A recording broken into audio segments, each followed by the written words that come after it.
everyone, welcome back to my channel. For those of you that are new, welcome. I'm Jasmine, but you can call me May May.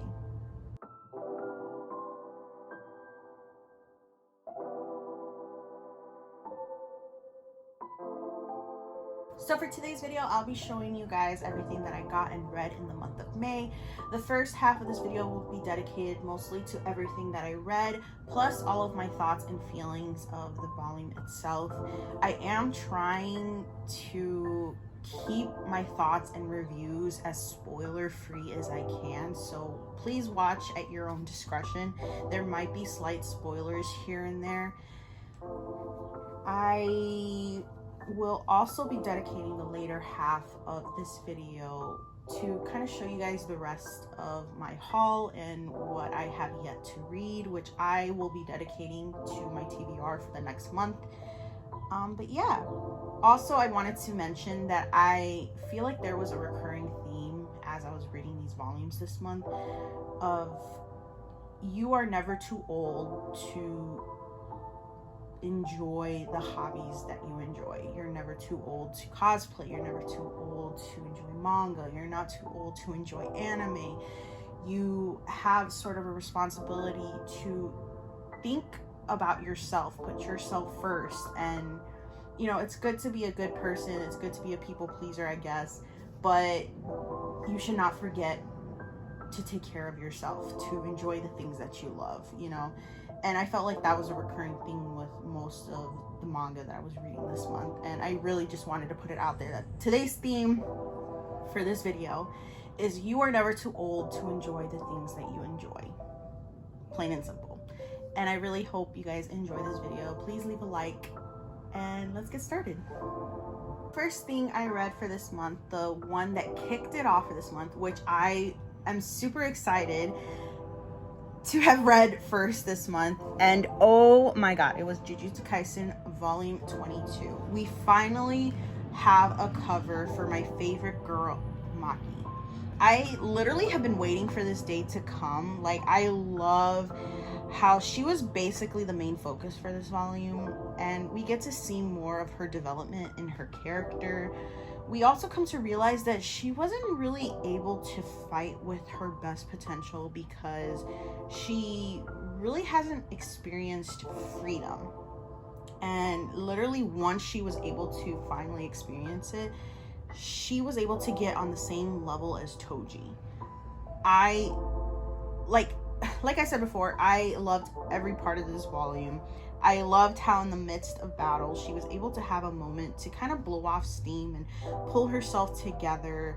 And towards the end, she has finally been acknowledged to be on equal footing as Toji, at least the Toji from all those years ago before he died.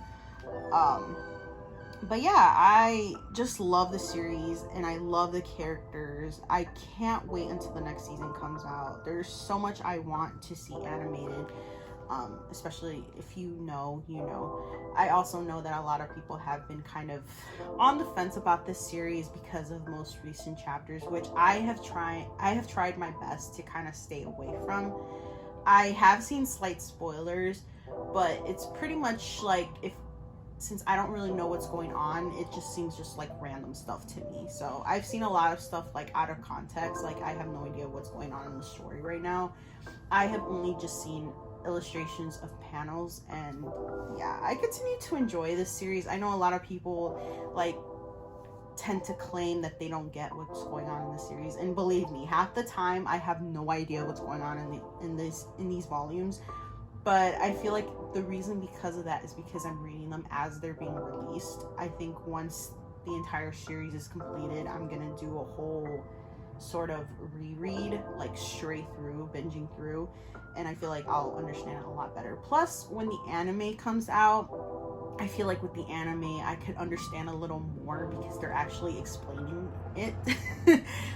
So yeah, I am both an anime and manga reader, so I kind of have like a reread, like a recap of everything that's been going on. So yeah, if you haven't gotten into this series, please give it a try. I know it may not be for everybody may just like not like it, but I love it. It's one of my top faves.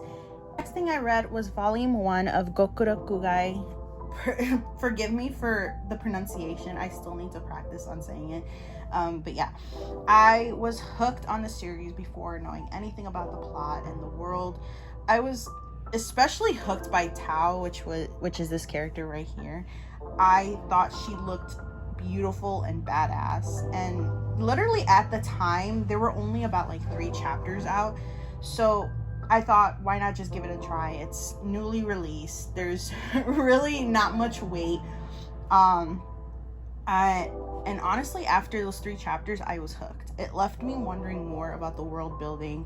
I wanted to know more about Tao and Alma, and we sort of come to find out that Alma, which is this character right here, is half human and half Manga, which is like the creatures that are what they're trying to fight in this series. They're sort of like monster creatures.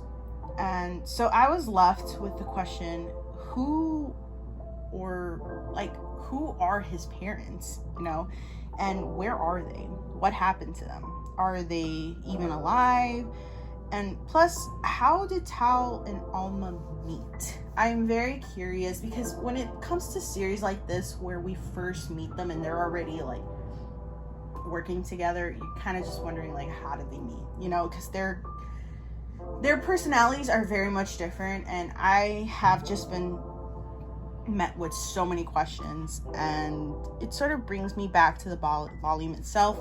When it got announced for a physical release, I was super excited, and I'm still debating on whether to read ahead digitally and catch up to the most current chapters, but we'll just have to see. We'll have to see if I am patient enough to just stick with the volume releases, the physical releases, or if I want to go into it digitally. I always have that war within myself of whether I want to continue to read it digitally plus collect the physical volumes, but yeah, it's ongoing war with me. But yeah, we'll have to see as the story progresses. I'm really enjoying this read so far, as just, you know, its first volume. I'm really hooked. I'm really just curious of how the story is going to unfold, how the characters are interacting, if we're going to meet more characters. But yeah, Gokura Kugai, Volume 1. Next I read, which you all know is my all-time favorite, My Dress Up Darling, Volume 11.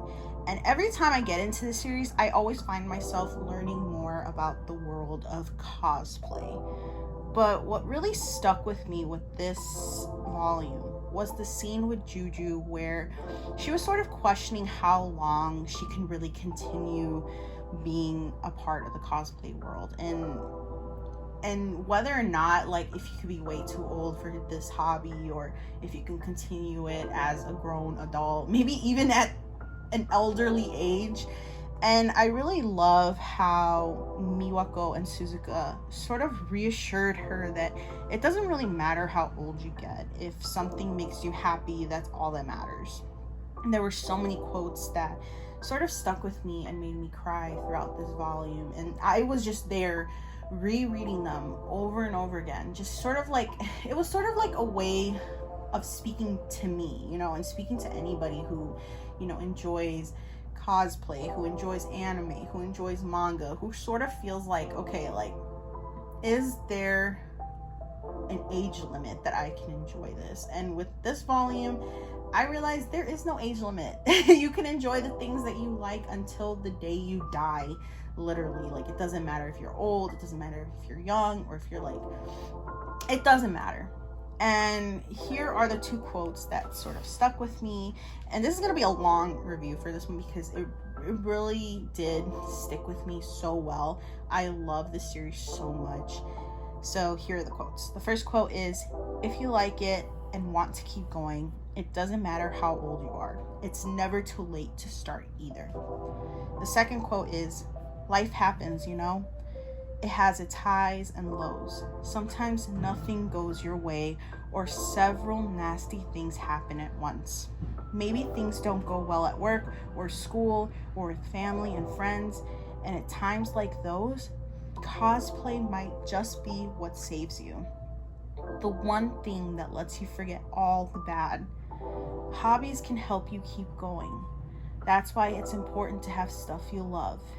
And I mean, people say you can only do it when you're young, but you spend so much more of your life as an adult that not doing what you love is just a waste. When it comes to sticking to your hobbies, you don't have to answer to anyone.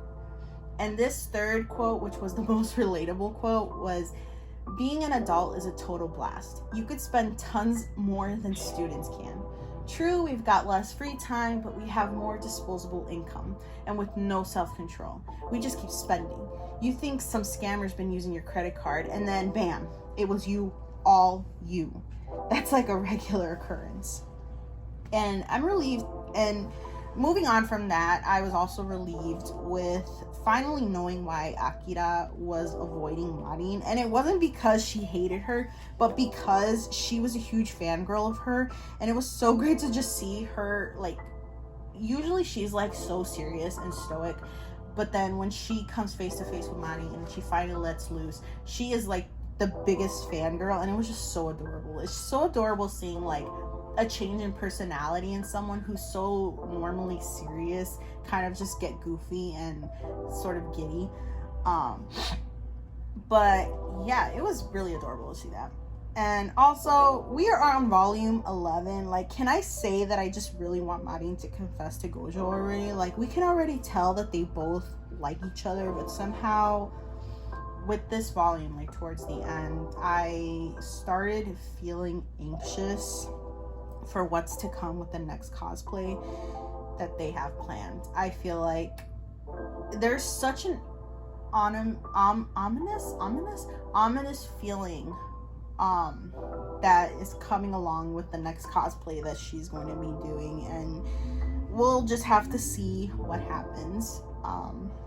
But yeah, at the very end we finally have the word bisque, I think that's how you pronounce it, mentioned. And I was wondering when they would mention that word, only because the Japanese title is Sonobisque dol wa koi wo suru. I hope I said that right. Which translates to the bisque doll falls in love, which, you know, basically is Marin. But yeah, I truly enjoyed the series, as you can tell by this very long review and my thoughts on this volume and series. You all know that this is my top fave seinen series, so yeah, I hope you guys enjoy this and check it out if you haven't already. But yeah, let's move on. The next thing I read was Akane Banashi volume 5. And we sort of start off this volume with Akane putting herself in a situation where she uses Rakugo as a way of getting revenge on someone, specifically a veteran, Futatsume Rien Konjakuan, who has sort of spent most of the last volume insulting her, which sort of ends up putting a target on her back because she decided to use Rakugo in a very underhanded way. A lot of the masters have sort of voiced their refusal of receiving any help from Akane or even teaching her new techniques, which sort of leads her doubting whether she did the right thing by standing up for herself, and plus by using Rakugo in that way.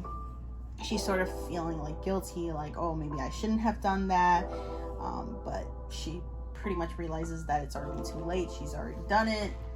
And as she's dealing with this dilemma, plus her limited repertoire of stories, we are introduced to new characters, which have been added to my favorite characters list. Unfortunately, it's getting longer by each volume.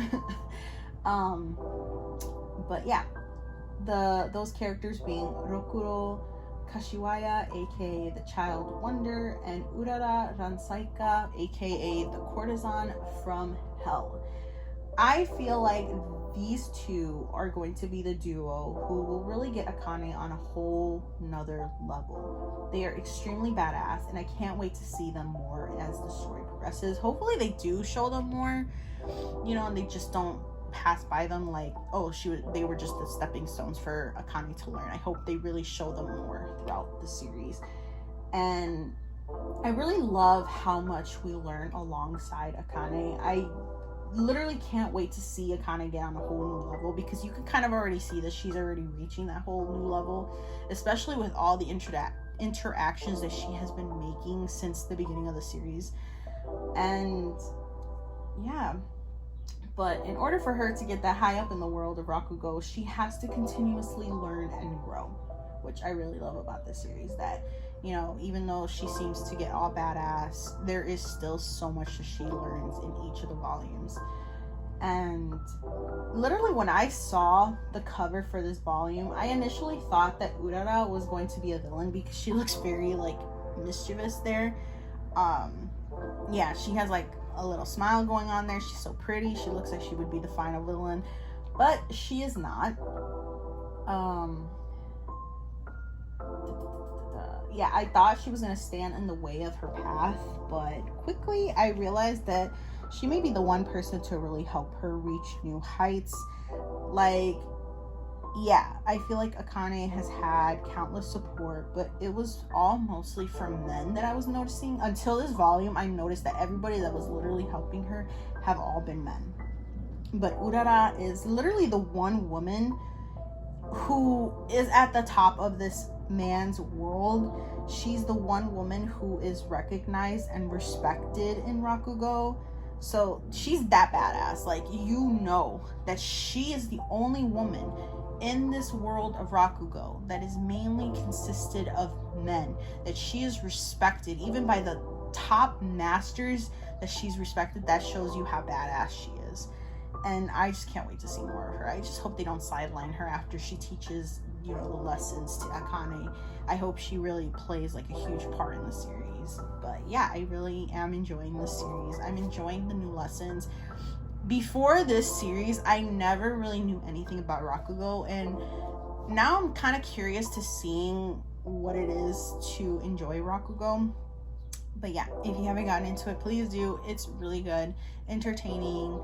At least give it a try. If it's not for you, it's not for you. If you love it, then amazing. But yeah, moving on.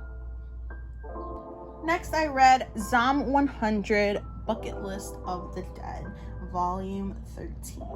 As always, this series always gets me laughing. The characters are hilarious, and all of their personalities, sorry, I can't speak today. All their personalities complement each other. And they're such an amazing friend group. Honestly, I wish I had a friend group like this. But yeah, at the end of volume 12, we were sort of left at a cliffhanger with one of the characters getting extremely hurt. But thankfully, things worked out. It was a bit touch and go there. I was a little scared. But I'm super glad that we get to keep that character in the series. I really love her.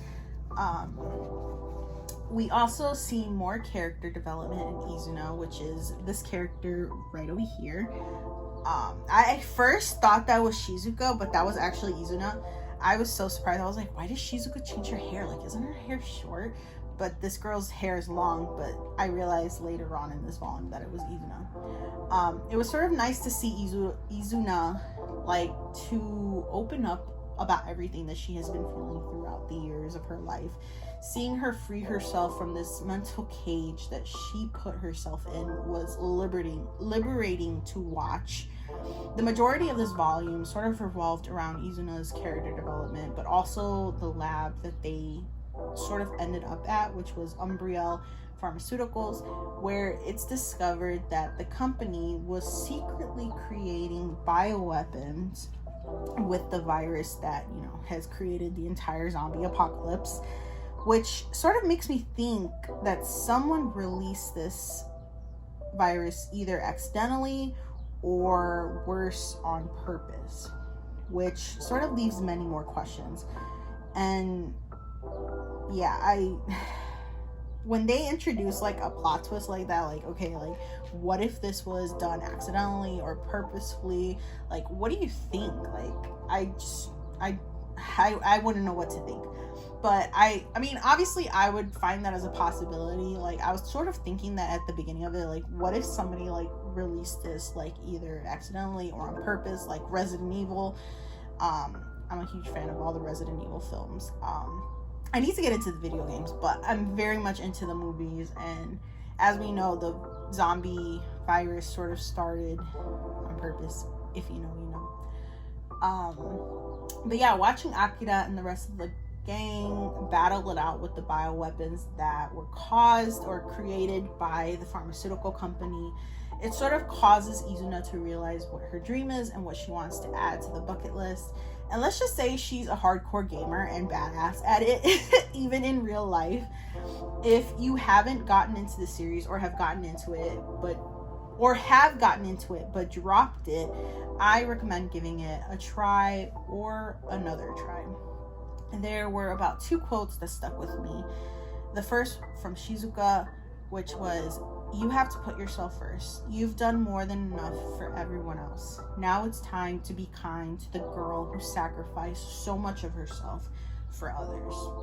And the second from the mangaka Haru Aso, "It's too late to," and he's saying a quote, "It's too late to do anything about that. Don't you know how old you are?" Which he responds to, "It could just be me, but if you awoke to find the world overrun with zombies, I doubt you'd care about whether it's too late to start something new." Next, I read Yona of the Dawn, volume 41. And all I can say is we need a second season now. I'm literally keeping my fingers crossed for it to happen because it has been a while. But until then, I'm going to enjoy the manga. I love the art and I love how badass all the characters are, especially Yona. Like, I've loved how much she has grown, how strong she's become. If you know, at the beginning of the series, I didn't very much like Yona, but I feel like she has had the most character development in this entire series, and I am absolutely here for it. The way that she not only stands up for herself, but also for the people around her, whether they're allies or enemies, like the way she will just glare right back at someone, I just love it. It's just like I will stare at the panels of her glaring back at someone for such a long time. Like, she just looks so fierce. Like, I don't care if you do anything to me, I'm gonna stand my ground and show you how strong I am. And she definitely does. She's really just willing to lay down her life for her country and to put an end to the war, even knowing that as much as she doesn't want to fight, she knows that in the end she's going to have to fight, whether she wants to or not, whether she believes in violence or not. She knows that it's a very naive thinking to think like, oh yeah, I'm just going to solve things out with words, and you know, if I have to fight you, I will. Doesn't mean that she likes the violence, but she knows. She's not naive enough to think like, oh yeah, if I don't fight, things are gonna be solved. Like, no, she knows that she has to fight in order to solve the problems. And also, can I just say how annoyed I get when people overlook or forget about Hawk? Like, when I say people, I mostly mean the enemies that they're going up against. Like, yes, Yona, Suwon, and the 4 dragons are strong, but when Hawk is involved, he's just as strong, if not maybe a little stronger. Or that may be an unpopular opinion, but yeah. I love Hawk, and he's precious. Like, literally, throughout this whole volume, I was just like, you're forgetting about Hawk. He's somewhere there. He's hiding in the shadows. He's waiting to strike. Like, yeah, you're paying attention mostly to Yona and Suwon and the 4 dragons, but you've heard so much about this man Hawk that how can you overlook that? How can, like, I can go on a rant for days and days, but I'm not gonna do that. But yeah, I was sort of wondering if we are close to the end of the series. I don't know, somehow it feels like it's close to the end. I don't know if that's just me feeling that way or if other people have felt that way. Please let me know down in the comments below if you felt that way, but I really feel like we're really close to the end of this series. And since I don't read it digitally, I have no idea whether that's true or not, so please let me know. That could just be my own feelings, but yeah, let me know. But yeah, I've just been keeping up with the physical releases. I'm just loving the series and I can't get enough of it. Please, if you are an animation studio, please give this series a second season, please. If not, do a remake with multiple seasons, please. Like, it's popular enough where we should already have a second season. Like, not gonna lie, it's popular enough where it should already have a second season. But yeah, if you haven't gotten into the series, please do. I know a lot of the reprints happen, so it is pretty easy to get into rather than how it was like about like 2 or a year ago. Please do, it's so good. Sorry guys, I'm noticing as I'm filming this video that it may already start being so long. So if you are watching it up to this point, thank you so much. I really appreciate you. But yeah, let's continue on with the video. Next, I read Therapy Game Restart Volume 4, and my babies are back. I'm acting like I didn't just read this series like Volume 3 like last month. I'm acting like I really did not read that last month. But my babies are back. Now they're just enjoying their lives and looking for apartments together, but now they just have to get through the struggles of looking for apartments that accept same-sex couples. And let me tell you, like, I can get that struggle. Like, I didn't think about this until I read this volume of the struggles that same-sex couples have in terms of looking for housing. And we see Minato already kind of accustomed, like, we already know that he's already accustomed to receiving discriminating treatment, but he never really wanted Shizuma to have to deal with it. But Shizuma, being so honest and open, he's able to reassure Minato and reminds him that they are in this together, which I love. And what reassures Minato the most is the fact that Shizuma doesn't try to hide Minato or the relationship. Like, you would think like, oh yeah, he might be ashamed to hide their relationship, to pretend that they're just friends. But no, we noticed that since the beginning of the relationship, Shizuma has always been open. He's always been honest. He has always been like, so what? We're together. We're two guys. Who cares? Like, and that's sort of like I'm not saying that it's naive to think that way, but it's nice that he's thinking that way. But he also kind of needs to think that, you know, most people are not going to accept that. And he sort of starts seeing this as they're looking for apartments. And literally, that's always the worry for someone who gets into a relationship with someone who's only ever been with the opposite sex. There's always that insecure feeling. But I just really love that Shizuma is always reassuring him, really just, you know, telling him, like, we're in this together. Like, I love you. We are together. You are the one person for me right now. Like, I just see you. I just love their relationship. They're just so precious. And I also want to see more of Itsuki and Shohei, because we do get to see them a little bit here. I know we get an entire volume of just them, but that's pretty much of how they met. I kind of want to see more of their lives together, like, now. I am also curious on whether Tatsumi is starting to kind of have feelings for the director. I don't know. Like, I just get the feeling that something will happen there, because he's having a little heart pumping, heart beating, heart skipping. I don't know. I see something there. Who knows? I could be wrong. But in most times when I've read BL and I've had a good feeling, that gut feeling has always been correct. I don't know. That's just me. I don't know if you agree. Let me know down below if you agree with me. Plus, can I just say, I can't wait until Shizuma's mother finds out about his relationship with Minato.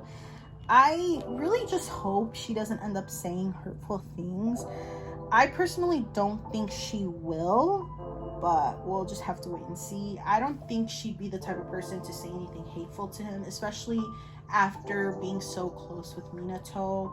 I think if she were to be bothered, she'd be bothered that they didn't tell her sooner, but I don't think she would really mind. I know she had a lot to say in this volume, and it kind of just broke my heart a little. But, you know, obviously she doesn't know about the relationship between Minato and Shizuma, so why, like, it's not like I feel like she wouldn't have said any of that had she known that they were in a relationship, you know. But yeah, I have no idea when we'll get volume 5. I think I read somewhere that it comes out in July, the Japanese release, but I think that's for that. But yeah, let me know down below if you know any info about when the next volume will be released. Just let me know down below or hit me up on Instagram. I'm pretty active on there. But before we move on to the next series in this reading log, can I mention how happy I was to see Minato and Shizuma being able to feel free to hold hands at a park, and the kids just giggling and asking them if they're married yet. Like, it's crazy how kids can sort of be accepting about two men holding hands than adults are. Like, yeah, the kids will be a little curious and be like, oh, like, I've never seen that before, but they wouldn't necessarily say anything hateful unless they have heard grown-ups speak about that. But yeah, I really hope we're able to see them finally get an apartment in the next volume. And yeah. Next, I read My Love Story with Yamada-kun at level 999, volume 1. Oh my god, I finally have my hands on this series, and I completely fell in love with the anime and immediately started reading it online. And I swore that if it ever was released physically, I would collect it. So when it was announced for a print release, I was beyond ecstatic. Although lately, I have been seeing so many fans, some, not all by the way, I have been seeing them completely hate on this volume and even trying to convince other fans to return their volumes. And don't get me wrong, I was disappointed in the lack of gaming design that the original Japanese volumes have, and yes, it's plain, but I think my love for the series and the excitement and appreciation to have it in my hands overpowers the feeling of disappointment, and I will continue collecting it. I'm just saying it now. I'm gonna continue collecting it. Hopefully Inklore has sort of gotten all the gist of it and will maybe, fingers crossed, change the way that the designs look, but I'm happy with it. And here's hoping that they won't end up dropping the physical releases and instead focus on taking in the criticisms to improve future volumes.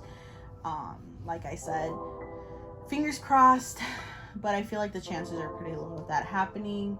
I overall enjoyed this volume. I think that if there was one thing I should like hate on, was the fact that myself, I was super excited for the series, and then people started bashing on it, talking about the editing thing, and then, you know, I swore to myself, like, yeah, I'm not gonna pay attention to that, I'm just gonna enjoy the volume.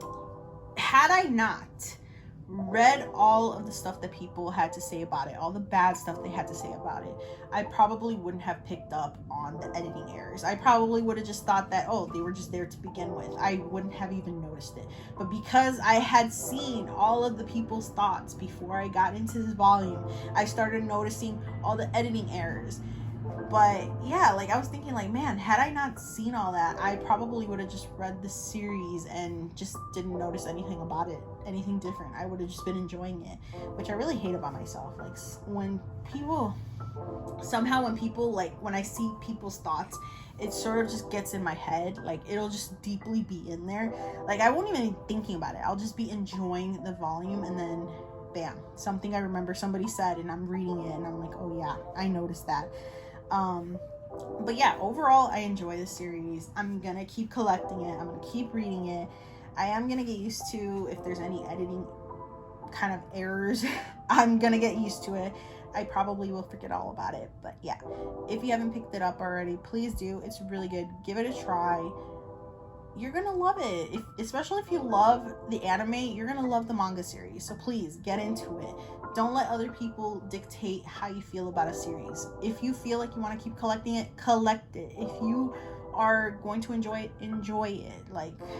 I know that there are going to be disappointments with any kind of manga series, but just appreciate the fact that you get it, you know? Just appreciate it, especially when there are so many other digital titles that we all want that we have yet to get. Let's just be appreciative and just enjoy it. Next, I read volume 8 of A Sign of Affection, and with every new volume, I get even more hooked on the series. And honestly, with this volume, it was no exception. We get to see more of Yuki's family and sort of watching Itsuomi totally being himself with her parents and completely catching them by surprise. We sort of see a little bit of both her parents' worries when it comes to Yuki and her disability. And I want to see more of her parents and brother because we can already see how much they love her. I really love how much her parents give her the freedom and support to experience new things. They don't restrict her because of her disability as you would think they would. They absolutely did not. They don't see her as her disability. They just see her as their daughter, as their sister. And honestly, that's what makes everybody in the series so precious. Like, you find out she has a disability, okay, that's her disability. But people don't really treat her differently. You know, they just try to adapt, try to figure out ways to communicate with her, which I really love. And especially with Itsuomi being the top supporter, top person who is learning sign language, communicating with her, not treating her differently, not treating her like, oh, like she's some out of this world creature. Like, I just love it. I just love seeing series like this where people have a disability, but people will still treat them as humans, will still treat them as if, you know, they don't have the disability, you know, because the disability does not make the person, you know. Other than that, we also get to see some cuteness with Sheen and Emma. I know it's probably hard for Emma to forget about Itsuomi, especially since she's been like hooked on him since high school. Like, especially with him just constantly rejecting her. Like, I can't see why. I don't get it. I feel like it would be nice for her to move on to someone who's going to love her more than a friend. And it would have been a completely different story if Itsuomi actually had feelings for her. But we literally have seen that he's never seen her in that way.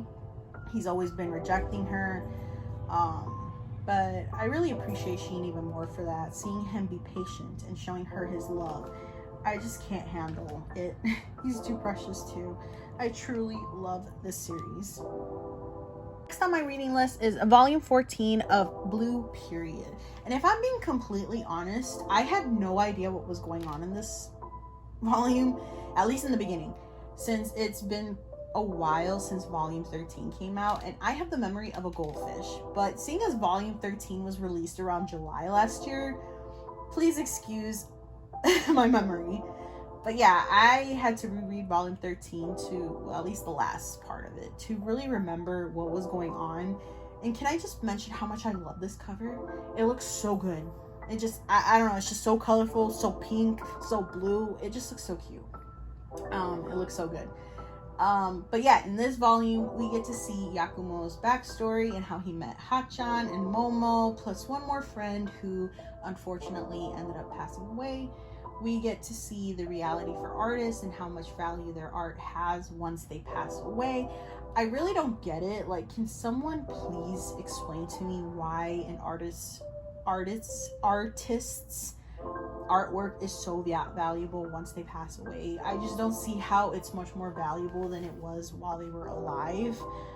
But yeah, if you're like an art person who knows the ways of art, please let me know down below in the comments or even on Instagram why it is that they value art way more once the artist passes away. Please let me know. I want to understand. I just want to understand, especially when they're so talented while being alive. Like, why is it not as valuable as when they are dead?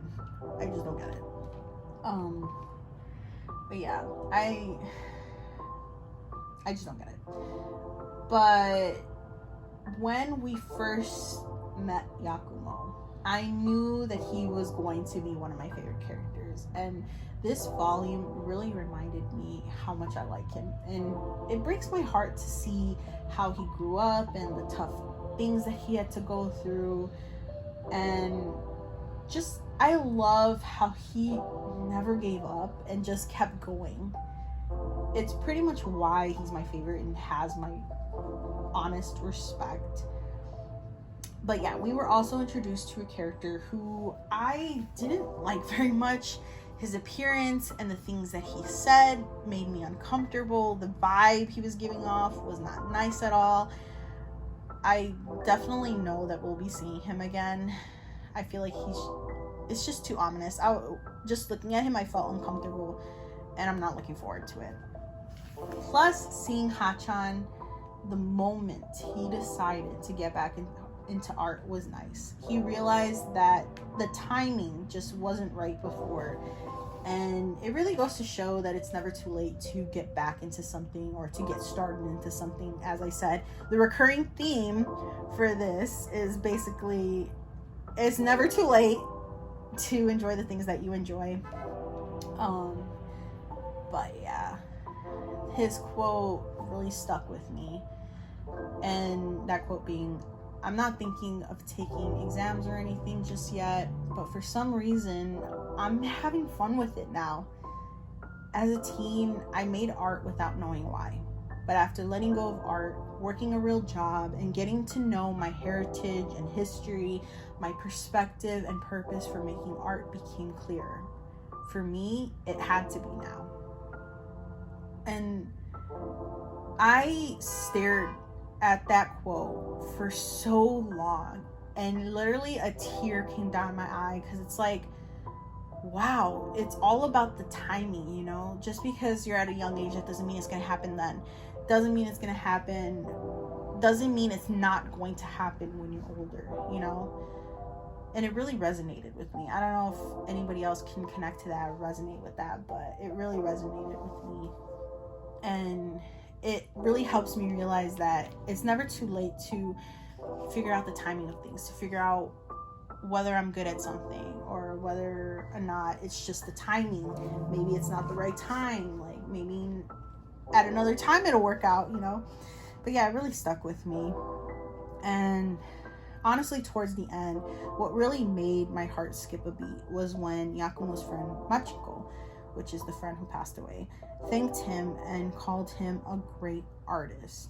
I don't know why, my heart just skipped a beat. I felt a shiver. I felt a chill.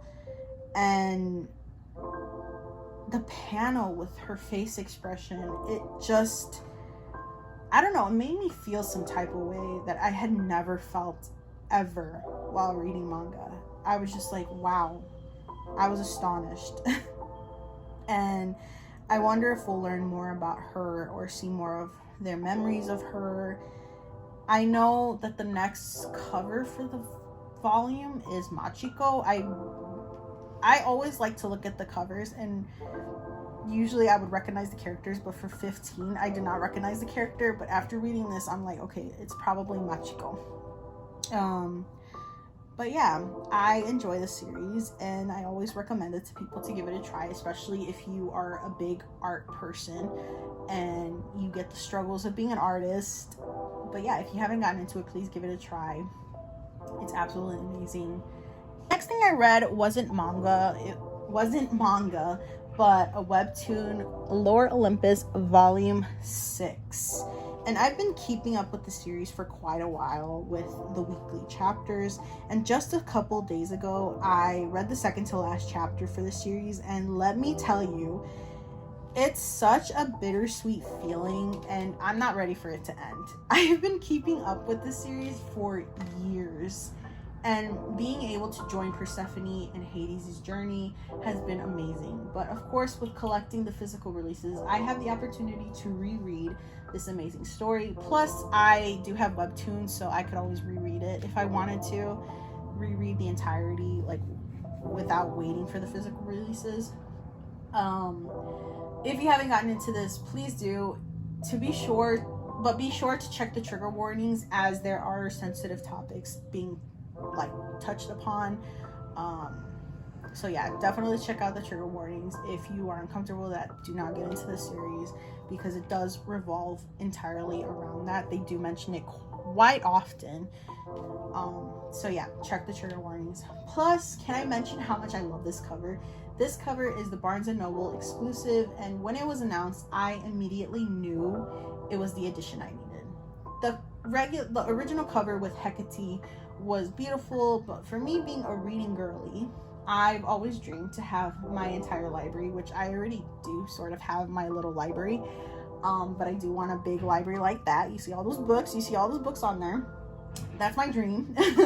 So this cover really resonated with me, sort of reminded me of Beauty and the Beast. But yeah, such a beautiful edition. The quality is so well done.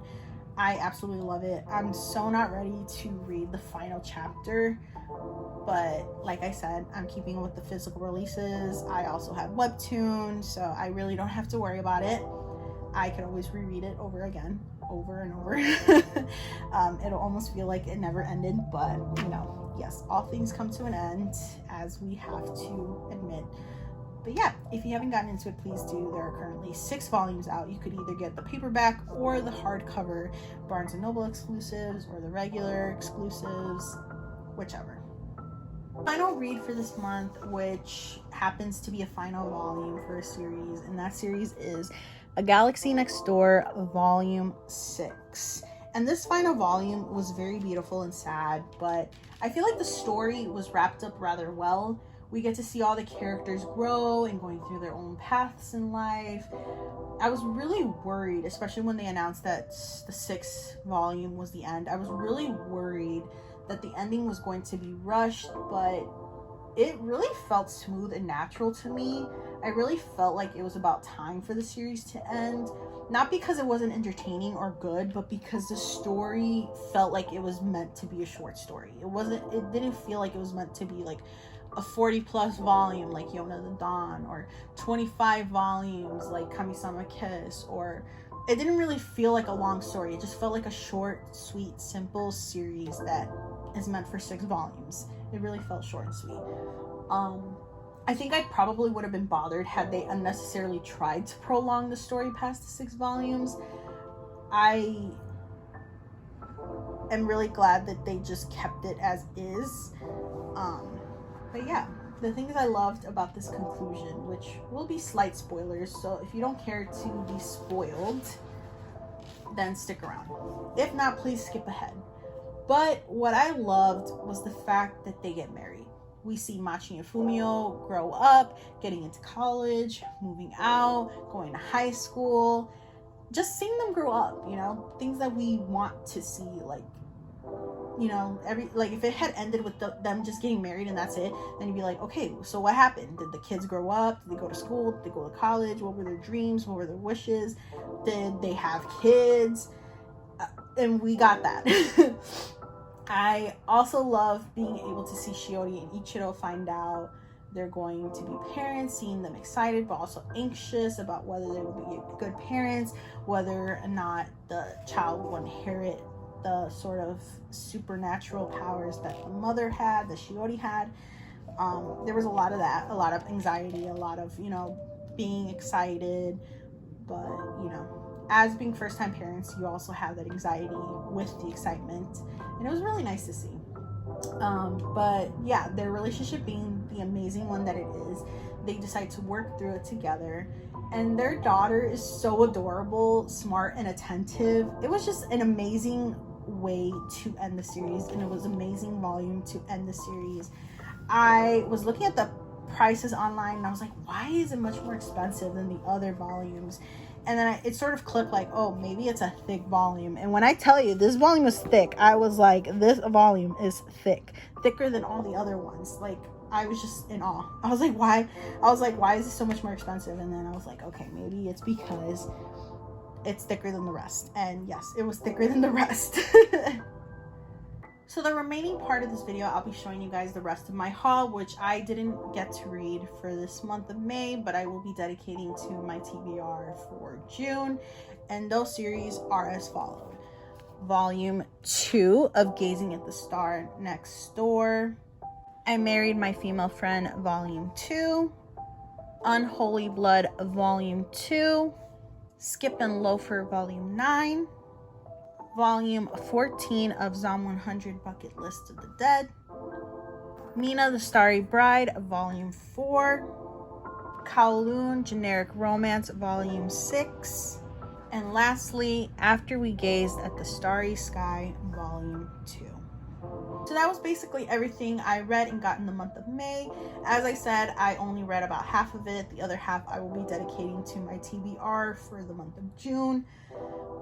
If you guys are still here and stuck around to the very end of this video, thank you so much. I truly appreciate all the love and support that you guys give. I am pretty active on Instagram, so I will leave a link down below so you can check out my socials. I'm trying to get back into TikTok. I'm on Twitter, on Instagram, here on YouTube. So yeah, don't forget to like, comment, subscribe, and push the bell notification button so that you can be notified when I upload next. And I will see you guys next time. Bye guys.